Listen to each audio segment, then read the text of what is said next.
그동안에 주일학교 때부터 배워왔던 성경에 대한 고정관념을 버리실 수 있기를 바랍니다. 그리고 그거 하나하나 전부 다 좀 뒤집어졌으면 좋겠어요. 우리는 너무 이렇게 어렸을 때 배워왔던 성경을 보는 방식, 그리고 심지어 우리가 기도하는 방식, 이 모든 것들도 다 그냥 그렇게 알게 모르게 배워왔어요. 과연 그것이 우리가 어떤 측면에서 해석된 성경의 말씀인지를 우리가 좀 균형 있게 성경을 다시 보면서 틀리다라는 게 아니에요. 틀리다라는 게 아니고 한쪽으로만 보고왔던 부분을 반대쪽에서도 한번 보자라는 거죠. 자, 여러분들이 이 병을 놨을 때 이 앞에 있는 라벨 보이십니까?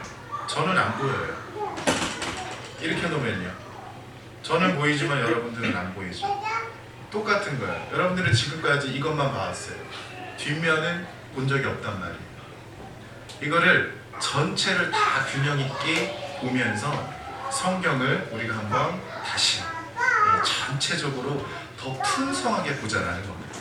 틀리다라는 게 아니라 한쪽만 보아왔던 거를 전체를 보면서 균형 있고 폭넓게. 자, 여러분, 다윗이 블레셋의 망명입니까? 블레셋의 용병입니까? 지난주에 다윗이 시글락으로 블레셋 시글락 지역으로 갔던 말씀의 내용에 대하여서 말씀을 함께 나누면서 제가 용병이라는 말을 썼습니다. 그런데 대부분의 목사님들은 지금까지 성경을 다윗은 블레셋으로 망명 갔다라고 많이들 해석해 오셨습니다.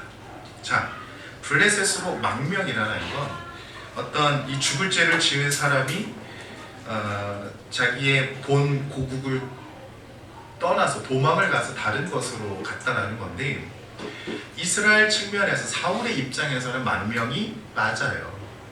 이스라엘의 입장에서. 블레셋의 입장에서는요, 용병이에요. 그러니까 어느 입장에서 보느냐가 중요한 건데, 우리가 사울 블레셋 하면 다 죽일 놈들이고 사무엘 다윗 하면 다 최고이고 성군이고 이렇게 해석을 하는 경우가 있습니다. 그런데 이거는 한쪽 측면에서 봤을 땐 성군이 맞고 사무엘도 최고의 선지자였고 사사였고 잘한 것이 많아요.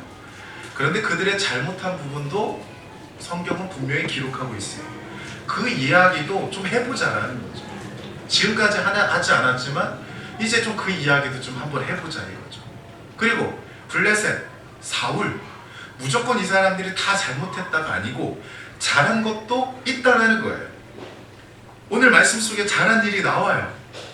그 잘한 것도 얘기하면 안 돼요? 잘한 거 있으면 얘기 좀 하자는 거죠. 지금까지 얘기를 안 했어요. 근데 그것도 얘기를 해보자는 거죠. 그렇게 두면 다 똑같은 사람이에요. 그놈이 그놈이라는 거예요. 성경의 모든 성경 인물에는 영웅이 없습니다. 성경 인물 속에서 영웅은 없어요. 여호수아 영웅 아니에요. 다윗 영웅 아니에요. 그냥 성경 인물이에요. 성경 속에서의 영웅은 오직 하나님 한 분뿐이신 줄로 믿습니다. 아멘. 하나님이 드러나야지 자꾸 어떤 한 사람을 띄우기 시작을 하면 그 사람 때문에 하나님이 가려져요. 그래서 나중에는 결론을 맺을 때 어떻게 결론이 되냐면 이 사람처럼 갑시다 이렇게 가요. 왜 그 사람처럼 가? 하나님처럼 가야지. 하나님을 닮아가지 왜 그 사람을 닮아가려고 하느냐는 거예요. 우리가 바라보는 관점의 차이가 이런 것입니다. 그때 블레셋 사람들이 이스라엘과 싸우려고 군대를 모집한지라 아기스가 다윗에게 이르되 너는 밝히 알라 너와 네 사람들이 나와 함께 가서 군대에 참가할 것이니라. 자, 1절 말씀을 보면 블레셋 아기스 왕이 이스라엘과 싸우려고 군대를 모집했대요. 그죠? 이거 누구 입장에서 쓴 거예요? 지금 블레셋 입장에서 쓰고 있는 거예요. 블레셋이 모았대잖아요. 모았다. 그죠? 그리고 군대를 모집할 때 다윗이 이 전쟁에 참가할 것을 아기스가 요구합니다. 다윗을 불러요. 그리고 이 전쟁에 너도 함께 가자. 시글락을 지키고 있는 다윗을 불러서 야 이제 북쪽 길보아 산에 가서 전쟁할 건데 너도 가자. 너는 내가 믿는 블레셋의 충신이라는 거야. 누가? 다윗이. 그러면 1절 말씀에서 보면 앞에서 보면 우리가 그 앞에 장에서 보면 다윗은 사울의 입장에서는 망명이 맞죠. 그러나 오늘 본문 1절에서 말씀해 보면 그래서 다윗은 용병입니다. 다윗은 전쟁하는 사람입니다. 그리고 이 전쟁하는 사람이 한때는 청소년 때부터 20대 초반까지는요 블레셋 킬러였어요. 블레셋과 전쟁만 하면 다 이깁니다. 백전백승합니다. 사울은 백전백패 다 집니다. 그러나 다윗은 다 이깁니다. 그런데 지금은 블레셋의 편이 되어서 사울을 향해 칼을 겨누는 사람이 됩니다. 블레셋 킬러에서 블레셋 용병으로 다윗의 입장이 이렇게 바뀌어졌다는 거예요. 망명이었다면 골리앗을 죽이고 블레셋 사람 수천 명을 죽인 다윗을 블레셋 전쟁에 참여시킬 이유가 없다는 거죠. 용병이었기 때문에 이 전쟁에 나가는 거고, 이 전쟁에 대한 승리의 대가로 수많은 전리품과 많은 것들을 얻어서 자기의 일행 600명과 그의 가족 약 1000명의 사람들을 이렇게 먹이고 그들과 전쟁하며 행할 수 있는 것입니다. 일찍이 하나님은 모세를 통해서 그런 말씀하셨죠. 세계가 다 내게 속하여 한다. 너희가 내 말을 잘 듣고 언약을 지키면 너희는 모든 민족 중에서 내 소유가 될 것이다. 이렇게 말씀합니다. 세계가 다 내게 속하였다. 모든 민족이 다 내게 속하였다라는 이게 누가 하신 말씀이라고요? 하나님이 하신 말씀입니다. 블레셋도 사울도 하나님께 속한 사람들입니다. 하나님의 도구라는 거예요. 이사야 말씀에서 보면 아람과 블레셋을 하나님이 사용하셔서 이스라엘 백성들을 책망하시고 징계하시는 내용이 나옵니다. 하나님이 블레셋을 사용하신다니까요. 아수르와 바벨론을 하나님이 몽둥이로 들어서 이스라엘 백성들을 책망하고 징계하십니다. 사용하세요. 안 믿는 사람들을 하나님이 사용하신답니다. 왜? 세계가 다 내게 속했다라는 거예요. 모든 민족이 내게 속했다라는 거예요. 믿는 사람들도 안 믿는 사람들도 다 하나님이 사용하시는 도구가 될 수 있는 것입니다. 병에 걸려서 당장 수술을 해야 되는데 의사가 안 믿는 사람이라고 수술을 안 한다고 하지는 않습니다. 그죠? 우리가 정치권에서도 누군가가 투표를 할 때 그 사람은 예수 믿는 사람이 아니야. 그 사람 투표하면 안 돼. 우리 지금까지 이런 말 많이 들었죠. 그런데 예수 믿는 사람이 더 해먹은 거 아세요? 예수 안 믿는 사람이 더 잘한 일도 있어요. 그러면 하나님의 역사와 하나님의 측면에서는요, 누가 누구인지 우리는 알 수가 없어요. 그거를 우리가 한쪽에 편향된 시각으로 그렇게 볼 필요가 없다라는 것입니다. 누구든 다 하나님이 우리를 도우십니다. 우리가 안 믿는 사람들이라고 해서 그 사람은 무조건 나쁘다, 하나님이 사용하는 사람이 아니다, 이런 생각에 대해서 우리는 벗어나야만 합니다. 하나님이 그들도 사용하고 있다는 거예요. 다만 이 자리에 나와서 함께 예배하지 않는 것뿐이지 하나님은 그 모든 한 사람 한 사람들을 다 사용하시고 때를 따라서 돕는 은혜를 얻게 하시는 줄로 믿습니다. 이 블레셋이라는 사람들도 우리가 나쁘게만 평가를 해서는 안 되겠다라는 거죠. 물론 이 사람들이 하나님의 이 때가 아니었을 때에 만약 하나님의 백성들을 향하여서 괴롭히고 전쟁을 벌이고 뭔가 그들의 성도를 빼앗았을 때는 하나님이 징계를 하십니다. 하나님이 허락한 것도 아니고 하나님의 때가 아닌데 감히 내 백성을, 하나님 이렇게 말씀하세요. 그래서 나중에 블레셋과 아람이 하나님 앞에 많이 혼나요. 이사야 때에 많이 혼나요. 너는 내가 허락한 때에만 이스라엘을 징계하라는 거예요. 침노하라는 거예요. 그런데 하나님의 때가 아니었는데 네가 왜 이스라엘 내 백성을 성읍을 침노하냐는 거죠. 그걸 블레셋이 어떻게 알아요? 그러니까 하나님을 믿으라는 거예요. 그러니까 안 믿는 사람들도 마찬가지. 그러니까 하나님을 믿으라는 거예요. 우리는 믿는 사람으로서 우리의 영적인 귀가 눈과 열려진 상태에서 하나님의 은혜와 하나님의 때를 정확하게 분별함으로 말미암아 행동하는 사람들이 되어야 한다는 것입니다. 할렐루야. 아멘. 그거를 위해서 우리가 예수 믿는 거예요. 우리가 오늘 예배하는 이유도 그거인 거예요. 오늘 하나님의 계획과 하나님의 섭리가, 하나님의 때가 어느 때인지를 우리가 알고 분별하기 위해서 우리는 오늘도 예배하고 기도하고 있는 줄로 믿습니다. 아멘. 그것이 믿는 사람들과 안 믿는 사람들의 차이라는 거죠. 우리는 알기 때문에 하나님의 사용하시는 때를 알고 그 때에 우리가 헌신하는 거고, 하나님을 알지 못하는 사람들은 그 때를 몰라서 지들 마음대로 행동하다가 하나님을 혼나는 거죠. 그런 차이가 있더라고요. 자, 더 나아가서 이제 4절에 보니까 블레셋 사람들이 모여 수넴에 이르러 진침해 사울이 온 이스라엘을 모아 길보아에 진쳤더니, 이제 블레셋의 군인들과 이스라엘의 군인들이 모입니다. 한쪽은 수넴이라는 지역에, 한쪽은 맞은편 산 길보아 산에 모입니다. 블레셋 사람들이 수넴까지 올라갔고 31장에서 베시안까지 갔다라고 말씀을 하는데, 이는 블레셋 사람들이 엄청난 땅을 차지했다라는 것을 의미합니다. 가나안, 요단 서편의 가나안 땅 중에서 거의 절반에 가까운 땅을 블레셋이 다 차지. 누구 때문에? 다윗 때문에. 다윗이 블레셋의 남쪽 변방을 막아주고 있으니 남은 블레셋 5도시는 연합군대를 만들어서 북쪽으로 계속 진군해 나아가는데, 올라가는 때마다 그 길에 있는 모든 성읍들을 다 차지하면서 올라가는 거예요. 그러니 블레셋의 힘이, 블레셋의 영토가 얼마나 많아지고 커졌겠습니까? 블레셋의 영토가 이렇게 많은 영토를 차지한 적은 역사 이래 처음이자 마지막입니다. 처음이자 마지막. 이렇게 많은 영토를 차지한 거. 지도가 있으면 보여주고 싶은데, 이후로 블레셋이 완전히 쫄딱 망합니다. 다윗이 왕이 된 사건 이후로는. 어쨌든 지금 이 순간이 블레셋의 최고의 전성기라는 거. 누구 때문에? 다윗 때문에. 이거 지금 다윗이 잘하고 있는 겁니까? 못하고 있는 겁니까? 이거 평가 들어가야 된다는 거죠. 블레셋이 이렇게 다윗의 도움을 받았으니 나중에 다윗이 왕이 되었을 때 블레셋이 이제는 다윗의 용병으로 들어갑니다. 다윗을 돕는 사람들이 돼요.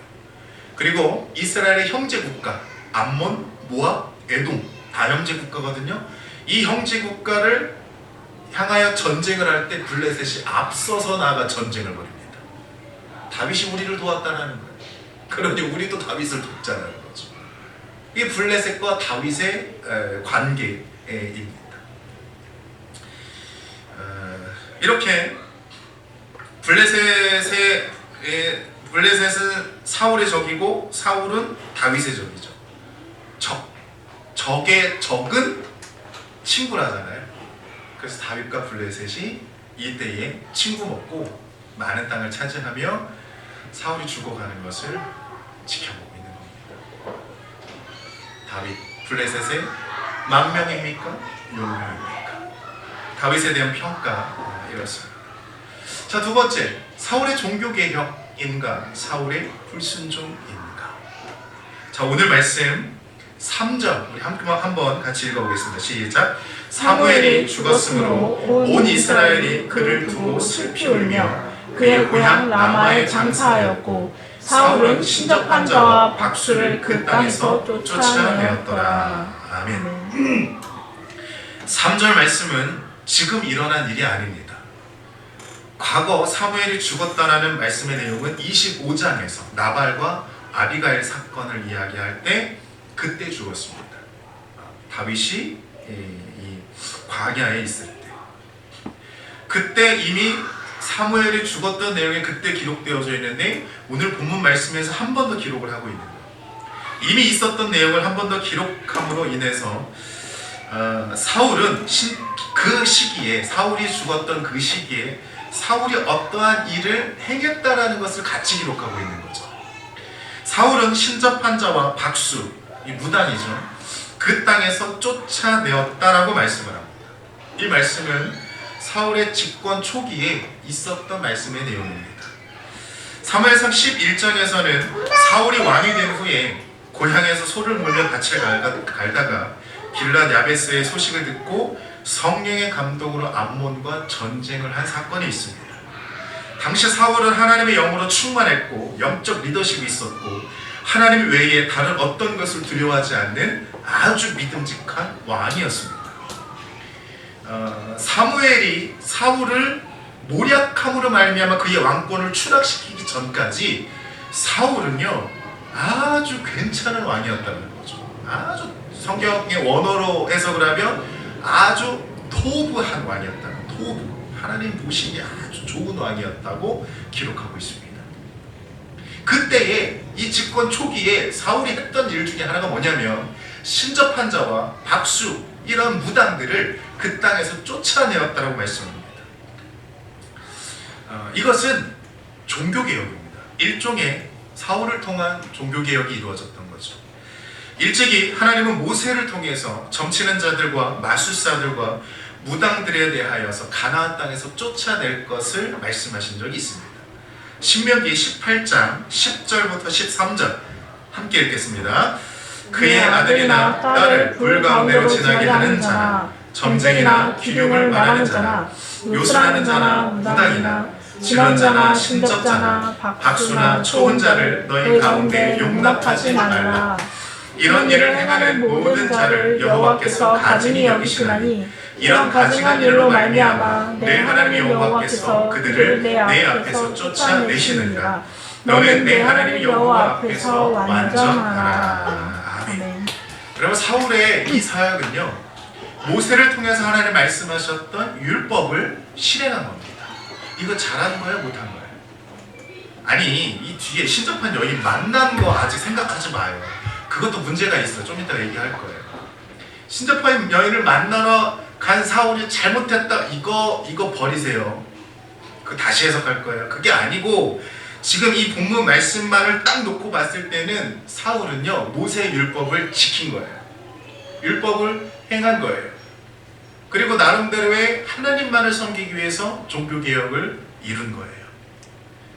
사울이 이러한 일들에 대하여서 잘했다라는 내용은 이렇게 한 구절을 기록하면서 후반부에만 딱 기록을 하고 더 이상 얘기 안 합니다. 앞에 이런 거 이야기하려면 이미 11장에서 같이 얘기했어야 되는 거 아닌가요? 사울 이야기할 때 사울이 처음 왕이 되었을 때 잘한 일들을 좀 얘기했으면 좋잖아요. 근데 어떤 내용도 없어요. 아무것도 얘기하지 않아요. 그러다가 이제 28장에 와서 겨우 한 구절 뒷부분에 조금 이야기하는 다음에 그 뒤로 넘어와서 사울이 그 신접한 여인 또 만나러 갔더라고 몇 구절, 한 20절을 장황하게 이야기하고 있는 거예요. 잘한 일은 요만큼 얘기하고 잘못한 일만 이만큼 얘기하고 있는 거예요. 아 그럼 성경 잘못 기록한 거 아니에요? 이렇게 생각하시면 안 돼요. 자, 그러니까 잘한 부분에 대해서도 우리는 깊게 묵상할 필요가 있다라는 것입니다. 할렐루야. 아멘. 잘한 부분은 잘한 것 나름대로 우리가 깊게 생각하고 묵상하고 사울이 어떤 일을 했을 때 이것이 율법 안에서 옳은 일인가 아닌가를 분별해야 된다. 나중에 다윗도 마찬가지예요. 다윗 이것이 잘한 일인가 아닌가? 다윗이 예루살렘 성을 빼앗고 언약궤를 옮기는 장면 이것이 과연 잘한 일인가 아닌가? 율법 안에서 다시 해석을 해보자는 거죠. 그리고 잘한 부분은 잘한 것 나름대로 우리가 알고 이것이 잘 못한 부분에 대해서는 우리가 율법의 기준으로 토라의 기준으로 아닌 건 아니게 해석을 하면서 우리가 아닌 부분을 반면교사 삼고 잘한 부분 우리가 하나님의 말씀을 다시 기억하면서 우리도 믿음의 사람으로서 하나님의 말씀을 지켜 행하기로 노력하는 하나님의 사람들이 다 되어야 할 줄로 믿습니다. 아멘. 자, 이 한 구절 아주 눈 깜짝할 새에 넘어가 버리면 다음 구절부터 사울이 무당을 찾는다라는 나쁜 사람들로 평가되어지게 되어 있는 거죠. 자, 이 말씀 3절과 함께 6절을 한 번 더 보겠습니다. 사울이 한 일 6절 한 번 더 이렇게 읽을게요. 시작. 사울이 여호와께 묻자오되 여호와께서 꿈으로도 우리로도 선지자로도 그에게 대답하지 아니하시므로. 아멘. 자, 기억하세요. 블레셋과 전쟁이 일어났습니다. 영토 3분의 1을 넘어서 이제 거의 절반에 가까운 땅을 빼앗기려고 하는 이 전쟁을 치르고 있습니다. 다윗도 없습니다. 사무엘도 없습니다. 사울 혼자만 남아 있습니다. 이 사울 혼자만 남아 있을 때 사울이 행한 일이 뭐예요? 여호와께 묻자오니. 신접한 여인을 찾아가기 전에 사울이 뭐 했대요? 여호와께 물었대요. 하나님 앞에 묻지 않고 신접한 여인을 찾아간 게 아니라 하나님 앞에 먼저 물어봤다라는 거예요. 물어봤는데 응답이 없었던 것 뿐인 거예요. 물어보기는 했어요. 하나님을 찾기는 했어요. 하나님을 예배하기는 했어요. 그러나 하나님의 도우심을 구했지만 하나님의 응답이 없었어요. 하나님의 반응이 없었어요. 하나님의 도우심이 없었어요. 그러면 이때 사울이 행할 것은 뭘까요? 무응답도 응답이다. 할렐루야. 아멘. 사울은 이 마음을 가졌어야 되는 거예요. 그리고 여기서 멈췄어야 되는 거예요. 하나님의 응답이 없다라는 건 이 전쟁은 내가 지는 거구나. 인정했어야죠. 사울은 여기서 인정하지 못하고 신접한 여인을 찾아가게 된 겁니다. 그러나 그 부분은 이제 좀 이따. 그러나 이 앞에 부분에서 여호와께 묻자온데 이 부분을 먼저 해석을 하자면 사울은 여전히 하나님을 찾고 있어요. 여전히 하나님의 기름 부으심이 사무엘을 통해서 다윗으로 왕의 기름 부으심이 넘어갔기는 했지만 그럼에도 불구하고 사울은 끝까지 자기가 이 전쟁에서 패하는 그 순간까지 여호와를 찾아요. 찾기는 찾아요. 다만 영적 감각이 없어서 이게 무응답이 응답인 줄을 깨닫지를 못하고 있는 것뿐이지 사울은 찾고 있어요. 이 부분에 대해서 두 가지로 해석을 할 수 있습니다. 첫째는 사무엘의 영적 리더십 때문이라고 해석을 할 수 있습니다. 사무엘의 죽음과 블레셋과의 전쟁, 신접한 여인의 사건을 한꺼번에 나열하고 있다는 것, 오늘 28장 전체 말씀 내용에서는 무언의 일관성이 있다는 것으로 우리는 해석해야만 합니다. 사무엘은 선지자였습니다. 사무엘은 제사장이었습니다. 사무엘은 사사였습니다. 그죠? 이스라엘의 최고 지도자였고 기름 부음으로 왕을 세운 자였으며 모든 레위인의 서열 1위였습니다. 그게 사무엘이에요. 사무엘은 죽어서도 그의 영향력이 대단한 사람인 거예요. 사무엘이 살아서 선포되는 모든 말씀이 하나도 땅에 떨어진 게 없다라고 성경은 기록해요.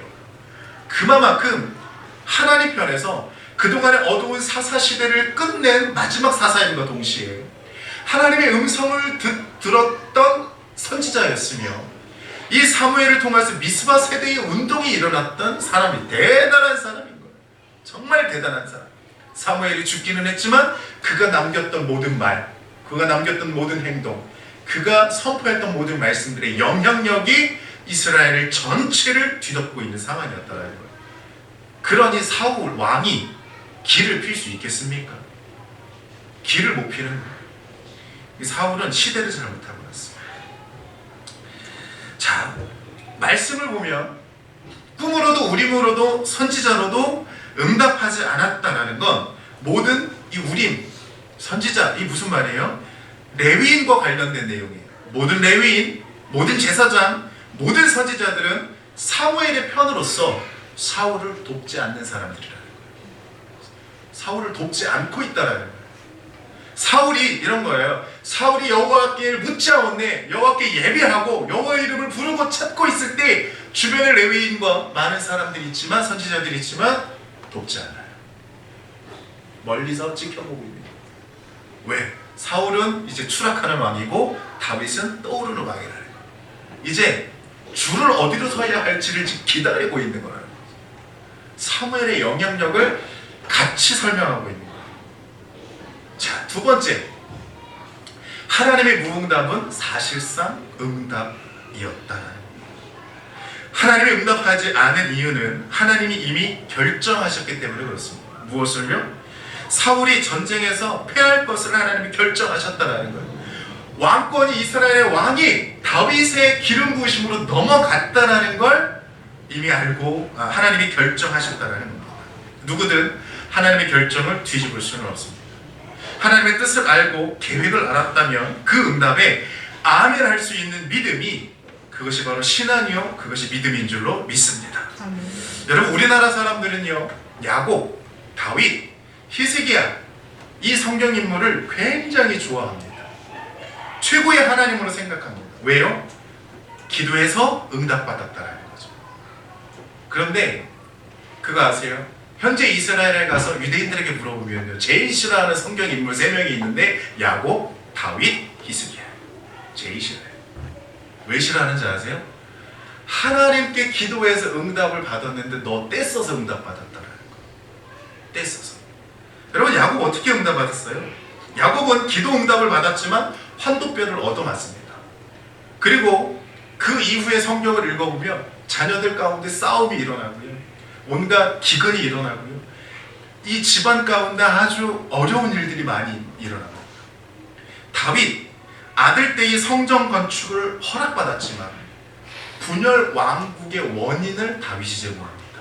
남과 북을 갈라놓은 것. 솔로몬 때에 갈라졌지만 솔로몬이 잘못해서 갈라진 게 아니고 이미 그 이전부터 쌓여져 왔던 형제 지파 간의 갈등과 분열로 인하여서 솔로몬 때에 갈라진 거예요. 누구 때문에? 첫째는 여호수아 때문에, 둘째는 다윗 때문에 분열 왕국의 원인을 제공합니다. 세 번째, 히스기야는 기도에서 15년의 연장을 받았지만 그 사이에 12년째 해에 므낫세를 낳습니다. 그리고 이 므낫세는 분열 왕국의 40명의 왕들 중에 제일 악한 왕이라고 하나님 평가합니다. 그리고 므낫세 이 한 사람으로 인하여서 남유다를 바벨론 포로로 보내겠다고 하나님이 결정해버리십니다. 그리고 므낫세 다음에 요시야 왕은 하나님이 최고로 좋아하는 왕이라고 말씀하세요. 그런데 요시야 왕을 하나님이 가장 좋아하는데도 불구하고 므낫세 때문에 한번 결정하신 하나님의 뜻을 돌이킬 수 없어서 하나님이 애통하며 눈물을 흘리며 말씀하십니다. 누구를 통해? 예레미야를 통해. 요시야 같은 왕이 므낫세 전에 있었다면 하나님도 하나님의 결정을 반복할 수 없어요. 그런데 야곱, 다윗, 히스기야가 그들 스스로가 하나님 앞에 때를 써가지고 기도 응답을 받았다. 그 이후로 일어나는 역사에 아주 좋지 않은 많은 일들이, 전쟁과 기근과 전염병과 형제의 난과 이런 많은 것들을 통하여서 역사가 혼란기에 빠져버려요. 그래서 현재 이스라엘 유대인들은요, 안 좋아요. 다윗 별로 안 좋아해요. 우리는 엄청 좋아요. 응답받은 하나님의 사람. 그래서 어떻게든 우리가 기도하면 하나님 응답하신다는 거예요. 그래서 기도할 때 하나님 보좌를 흔들어 보자. 보좌를 왜 흔들어? 의자 막 흔드는 거야. 하나님 주세요, 주세요. 우리가 그렇게 기도를 해왔어요. 그렇게 배웠어요. 그러나 이제 바꿔야 돼요. 어떻게? 하나님의 뜻을 분별하기로 합니다. 그리고 그 하나님의 계획 앞에 때로는 우리 안에 감사와 기쁨과 축복과 형통한 삶이 하나님의 뜻일 때도 있지만 때로는 시련과 아픔과 연단의 과정과 슬픔과 이 모든 것도 하나님께서 인생들에게 허락하신 부분입니다. 이 부분을 통한 하나님이 나를 통해 또 우리의 가정, 우리의 교회에게 알게 하시는 하나님의 뜻은 무엇인가, 그것을 알아갈 수 있는 그러한 수준 높은 품격 있는 그리스도인들이 되시기를 예수님의 이름으로 축원드립니다. 아멘. 여러분, 하나님의 무응답은 응답입니다. 사울의 왕권은 끝났고 다윗을 세우시기 위한 하나님의 결정, 하나님의 신탁은 다윗에게 있습니다. 다윗에게 말씀합니다. 다윗을 도우십니다. 다윗은 여호와께 묻자온다 하면 하나님이 말씀하세요. 근데 사울이 여호와께 묻자온다 하면 하나님 말씀 없어요. 만약에 사울이 진작 다윗에게 왕권을 물려줬다면 어떻게 했을까요? 사울은 아마 역사 속에 진짜 존경받는 왕이지 않았을까. 박수 칠 때 떠날 줄 알고 자기가 물러나야 할 때 좀 알고. 그러나 하나님의 계획 가운데 사울은 계속해서 반항합니다. 반항하면 할수록 인생은 비참한 최후를 맞이하게 되는 거죠. 여러분 기억하세요? 물러나야 할 때 물러날 줄 아는 것이 영적 리더십입니다. 할렐루야. 네. 저는 아직 때가 안 된 것 같아요. 아직 젊어서. 여러분 젊은 목사 있는 것 감사하시기 바랍니다. 자, 여러분 오늘 방금 본 말씀은 사울의 종교개혁인 거예요. 종교개혁, 그렇죠? 불순종도 있지만 잘한 일도 우리가 칭찬할 것, 칭찬하고 넘어가자는 거죠. 자, 세 번째, 신접한 여인이 만난 한 노인은 진짜 사무엘인가? 이거 할 얘기 되게 많은데, 자, 진짜 사무엘일까요? 잘 생각하세요. 여러분들도 생각하면서 설교를 들으셔야 돼요. 자, 사울 집권 초기에 하나님의 말씀을 순종하여 미신을 쓰는데 이제 그 미신을 다시 찾기 시작을 합니다. 그리고 변장하고 가서 신접한 여인을 만납니다. 자, 이렇게. 그리고 이 사울은 하나님의 응답을 들을 수 없을 때 이미 죽은 사무엘까지도 불러서 물어보려고 합니다. 아, 사무엘 진짜 나쁘죠. 자, 14절 말씀해 보니까 이 여자 무당은 한 노인이 사무엘이라고 생각을 합니다. 왜요? 겉옷 때문에 그렇습니다. 겉옷을 입고 있었다. 일반 백성들의 옷이 아니라 선지자가 입는 옷은요, 제사장이 입는 옷도 일반 백성들하고 옷이 좀 다른데 선지자가 입는 옷도 제사장이 입는 옷하고는 조금 더 다른 옷이 있어요. 선지자들만 입는. 그래서 옷만 딱 봐도 와, 선지자다 이렇게 돼요. 열왕기에서 엘리야 선지자의 옷을 엘리사가 봤잖아요. 그 엘리사가 받은 엘리야의 옷을 보고 나머지 선지 생도들이 엘리사를 따르기 시작을 합니다. 왜? 겉옷 때문에 그래요. 이스라엘에서 겉옷은요 굉장히 중요합니다. 왜 중요한지 아세요? 옷이 한 벌밖에 없거든요. 진짜로. 그래서 중요해요. 죽을 때까지 이 옷 하나만 입어요. 자, 이제 뒤에 나오는 사무엘의 말을 보기 전에 이 말씀 속에서 우리가 진짜 생각해봐야 할 문제가 있습니다.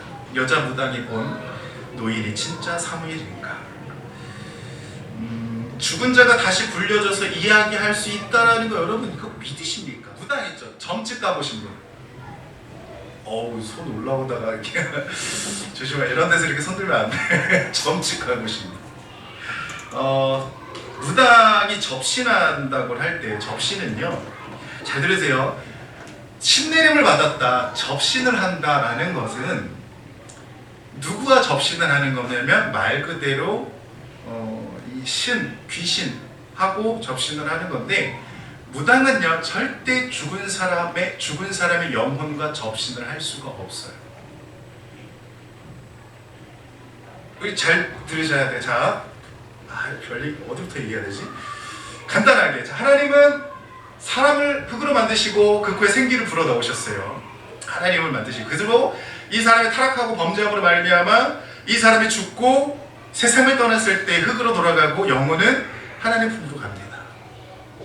자, 성경에는, 구약 성경에는 음부, 스올 뭐 이런 표현으로 나오고 신약 성경에는 지옥 이런 단어가 나오는데, 이런 곳은요 사람이 가도록 만들어 놓은 것이 아니에요. 요한계시록의 말씀에 보면 이곳은 마귀, 타락한 천사, 마귀도 타락한 천사들이라는 거 아시죠?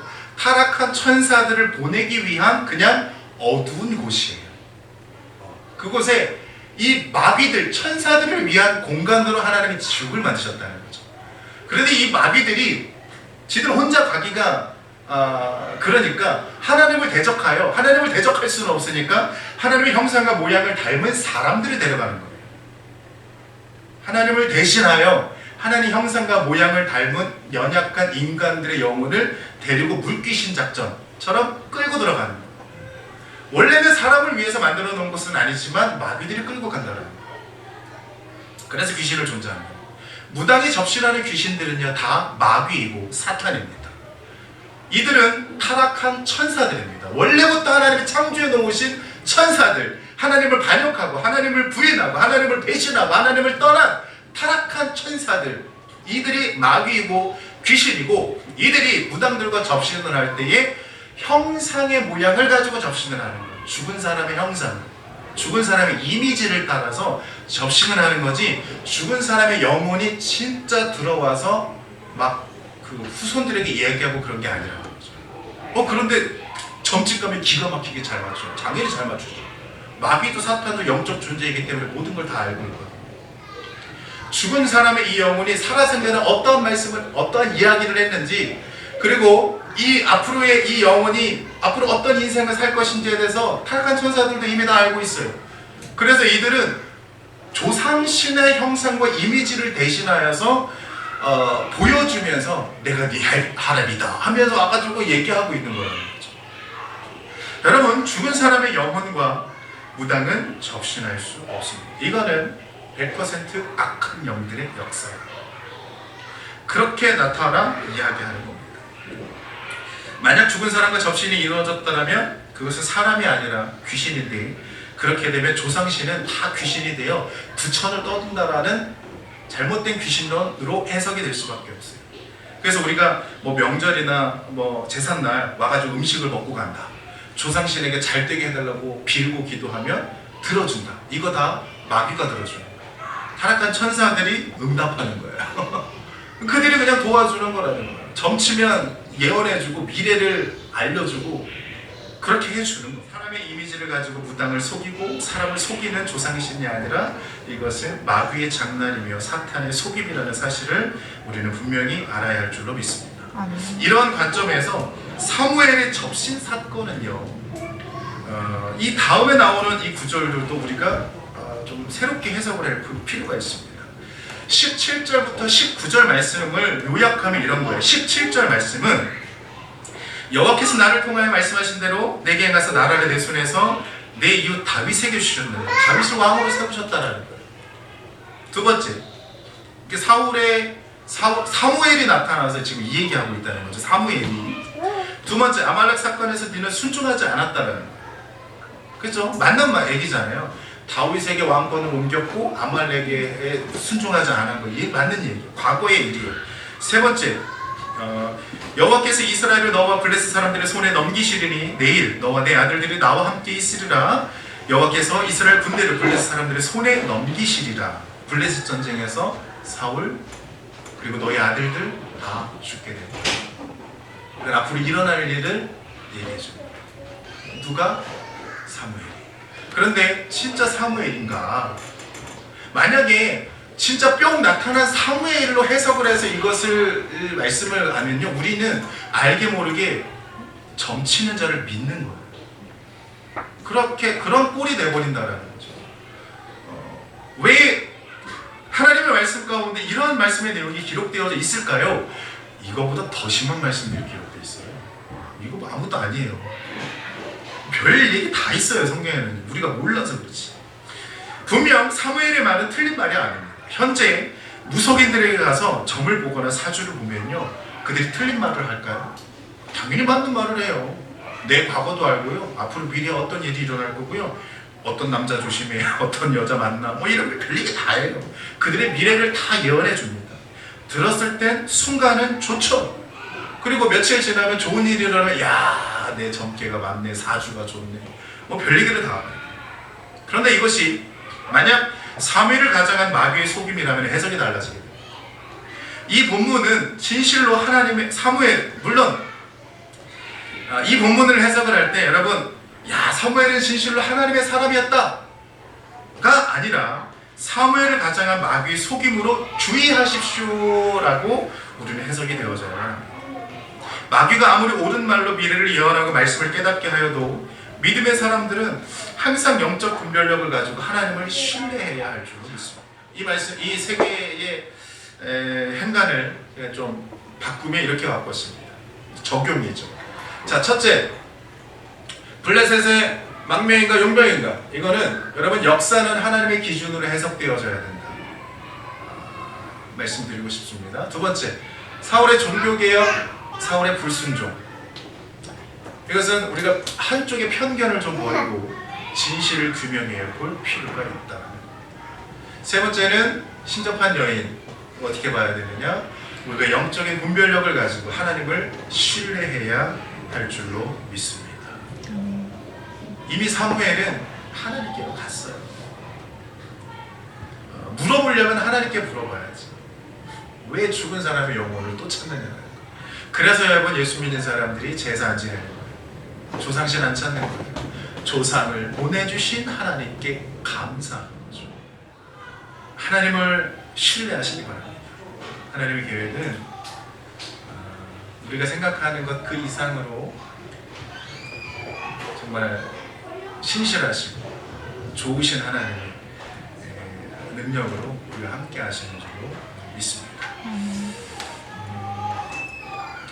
오늘 우리가 함께 찬양하고 기도하는 시간 갖기를 원합니다.